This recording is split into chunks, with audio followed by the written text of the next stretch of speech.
Hi there, Joseph Shimiza here with another Sony professional tech tip. This video has to do with anamorphic shooting. Anamorphic shooting was developed by Henry Crétin during World War I to provide a wide-angle viewer for military tanks. The optical process was called hypergoner at the time and captured a 180-angle field of view. Its first cinematic application would happen in 1927 on one film in Europe, and really wouldn't be shot again until the 1950s, when the motion picture industry needed to try and get their audiences back into the theater after the new craze of television had taken the public's eye and kept them at home. Their thought was more screen real estate would entice folks back into the theater. In the most basic sense, anamorphic image capture is an optical technology to fit a rectangle into the space of a square. That square being the 35mm recording medium of the time. Take a look at these charts to see what's going on.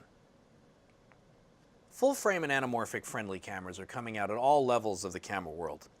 So at Sony, we thought it might make sense to have a mode in our monitors that would help out those set on shooting this format. Our friends over at Ingenue were nice enough to lend us their new Optimo 56mm to 152mm A2S anamorphic lens. And you'll see in a second why Sony PVM monitors have an advantage when you're shooting anamorphically. Some monitors, other monitors, do have anamorphic D-squeeze features, but not all are created equally. In our PVM line of monitors, we don't scale the image. What that means is we don't squish or re-raster or step on the geometry in any detrimental way. We simply do the proper geometric conversion to ensure that what you're seeing is faithful to what the lens is capturing and the camera is recording. Here's how to turn on anamorphic D-squeeze in a Sony PVM and the handles available. First, just jump into our menus by hitting the menu button. Then we roll our wheel down to our user configuration. And then we're going to go to our input setting. Once we're on our input setting, I'm going to come down and I have anamorphic as an option. And like I said, we have some handles available here. And this is part of the fun of anamorphic. You can have a 2x or a 1:3, and there are also other magnification differences for anamorphic shooting. We have 1.3 and 2x available in our monitors and cameras. And then the other designation here you have 4:3 has to do with where this image is coming from.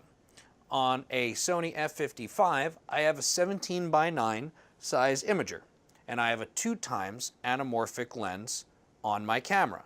So I need to make sure I know those points so that I can have everything set up right so my geometry is right. A square is a square, a circle is a circle, as opposed to ellipse or a square turning into a rectangle when you actually try and get this to a final projection medium.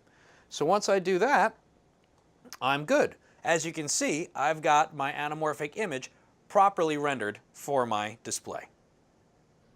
So there you have it. Anamorphic D-squeeze in Sony PVM monitors. Thanks for watching, and see you next time.